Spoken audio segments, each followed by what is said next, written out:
Hi, this is Julian for Production Expert, and I've got a track. This is a little bit thin, needs some help at the bottom end, and luckily I've got something that can help with that. I've got a copy of RootOne from Leapwing, which does exactly that. It's a subharmonic synthesizer. It can generate bass which isn't in the original signal, and it does it in a really musical way that doesn't sound kind of artificially stuck onto the sound in the way that some other ones that are used in the past maybe do. So we should probably have a look at what's going on and figure out exactly how it works. Now things are thinned out a little, we'll lose the vocals.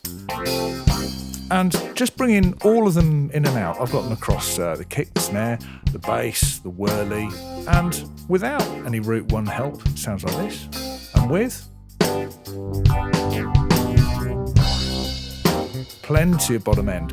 Maybe a little overcooked here, but it is for demonstration purposes. Let's dive in a little closer and see what's going on. Let's get into these drums. I'll knock them out again, and here's the drums on their own. So this kick, okay, little bit thin, not a lot of bottom end. Seems to have missed the bass in some way. I've just brought in the preset here, drums, kick, weight. And what we've got is we've got three bands, subharmonic generation, some harmonics, and some other controls which we'll look at in a minute. But what does it achieve on its own? Well, here we go on the kick.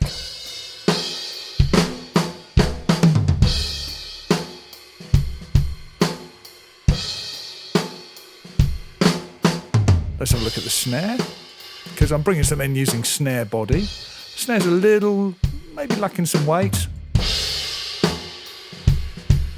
Bit more bang.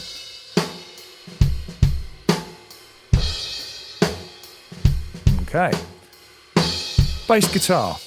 Now this is a difficult one because with those long sustained notes, if there's any artifacts, you're going to hear it. But, you know, I'm trying to get some kind of like octave beneath, getting towards octave effect. So bringing in this bass guitar.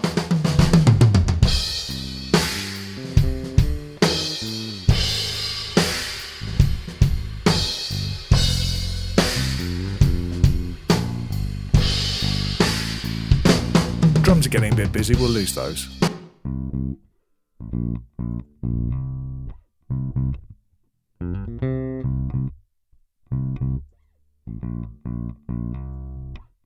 Hopefully you can hear that. And with some whirly on top. Now whirly, electric pianos, they want a load of thickness in the bottom end. So it's nice. Kind of chorusy, washed out whirly sound, but it's not got a great deal at the bottom end. But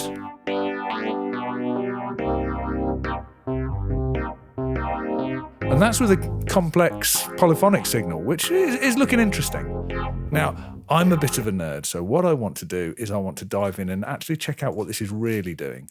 So what I'm going to do is I'm going to jump over here, and we've got some test signals. So if that's not your bag, then I apologise. But it's really useful to see exactly what it is that's going on in here. So I've got a spectrum analyzer, got a copy of RootOne, and I've got a signal generator. And I'll just run that through there. We can see we've got a sine wave at 100 hertz, easy. Now we've got three bands, and we've got some crossover frequencies between them. You can set the frequency of these on a per band basis. But what this is doing is it's looking in the original signal and identifying a suitable frequency that's within these bands and generating some synthetic sub-bass that sits underneath, or subharmonics that sit underneath that frequency. We can probably illustrate that by, if we're looking here, we've got 100 hertz, so in that case that's going to fall in this band between 82 and 156 hertz, and it will generate sub-bass an octave below that. And that's exactly what we find. And hopefully you can hear that. And then if I pull this up and down, we'll get a little bit of zipper noise, but it doesn't matter. If I take it down below that crossover frequency, then we find we get it in the sub band. And if we go above, we find that we get it above. So we've got individual control of each of these, and we've got some other parameters we can play with. We can also generate some harmonics. Now, having a quick look at the harmonics, back at, we'll go back to 100 hertz. because it'll make it easier to figure out what's going on. If I bring this up, we see we get some harmonics. If I dial in some drive,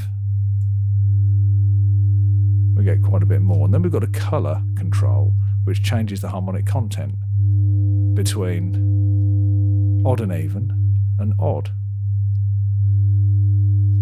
Lovely. So we can dial in some harmonics there, or we can dial in some harmonics for the individual bands. So in that case, if I bring this back in, we were in this middle band here, and I can dial in some drive on this band and create some additional harmonics, which is really useful so that you can hear what's happening and could really hear those subtones implied in the higher end of the frequency band, which is really useful if you're listening on a less than ideal system. So what we can do is we can dial all of this lot in. We've also got some other, we can solo each of these bands. I won't bother in this case, but you can also track the dynamics. So if you've got 100, then it's going to track the dynamics of this signal exactly. And then if you bring it down, it's going to restrict it. I'll avoid using the word compress, but it will be less dynamic than otherwise. And you can extend it as well using the decay control, which can be really useful on things like kicks. If you leave it at 0, then it'll track the length of the sounds pretty accurately, whereas if you draw it out to a higher value, then it'll extend it so you can get some kind of bass hang off a kick drum mic or something like that. Anyway, enough of that. So now I've had a proper look, let's get back into those drums again. Drums are very good material for this. Let's have a look at the kick, actually. Just this kick out track. Okay, it's got plenty of impact, but it's lacking some bottom end. So if I bring some in, that's what we were missing. At the moment, dynamics are restricted compared to the original, but the decay is longer in the thump region. Let's draw this right out so we're getting... And you might be able to hear that's hanging on longer than the initial drum hit did, compared to much more polite and stopping when it should do. Let's wind those right up and dial in some drive. Hopefully you're hearing a little bit more of that. Let's bring this one up as well, because there's a lot of energy in that band. Now, this is very much overdone, but if we just come back here, kick weight, and we're back to where we started, and it's supporting that drum sound really nicely. Okay, so that's a tour around RootOne. I love it, actually. It's musical. It fits in the way that other subharmonic generators kind of haven't. They've sounded a bit stuck on. So yeah, great for melodic stuff, fantastic on drums. It's living on things like kick drums, the obvious contenders, but I really like it for snare as well. Try it out, see how you get on.